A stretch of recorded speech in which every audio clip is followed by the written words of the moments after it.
This is one of those Swiss watches that appears to give you a lot more for your money than is actually there. It wasn't very expensive when it was new. But if we open it up, you can see it's got a complete full calendar mechanism. It gives you the month, the day of the month, the day of the week, phase of the moon, the seconds, the hours, the minutes, and indeed it also has a chronograph, a stopwatch. And the movement, the same again, is, there we are, this wonderful on the back here, the cuvette. They call this cover over the moment the cuvette. Yes.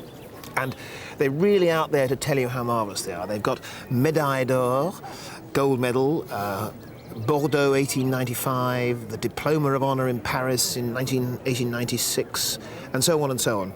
And this was all sort of to boost your belief that this was a wonderful craftsmanship work of art. Chronograph, 3 calendars, repetition, and the number. And in fact, these were mass-produced. Again, the quality of the movement, all polished steel, fully jewelled. But it's surprising what they can actually do for the money. An English watch of this type with these sort of complications would cost several £100, perhaps 400, whereas this probably was something of the order of 80 to £100 when it was new.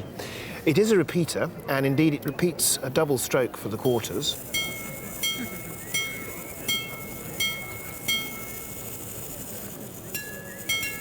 There we are. Which is a fake carryall.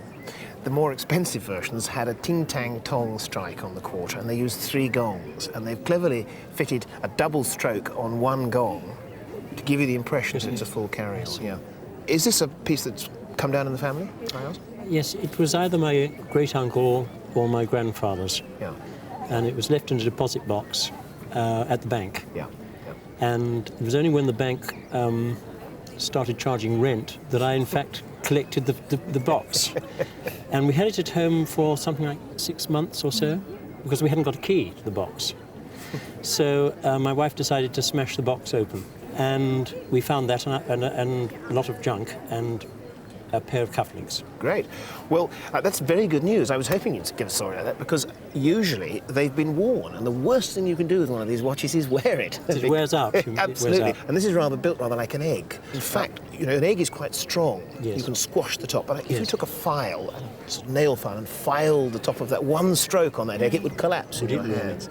And the same goes for these cases. Once they've been worn, even for a year or two, and the slightest wear, they literally become so thin, they become like one of those old sewing machine oil cans, you know, the pick-pock, pick-pock, pick-pock. Yes. So they weren't really a good thing to buy. Well, they were very good, you know, a lot for your money. They looked the business. Yes. Having said that, when they are in good condition, they're still worth a few quid. You probably would have to pay for this now, sort of trade price would be around about £3,000. I'm glad you broke the box open. Yes, and so we, yes. Yes, indeed.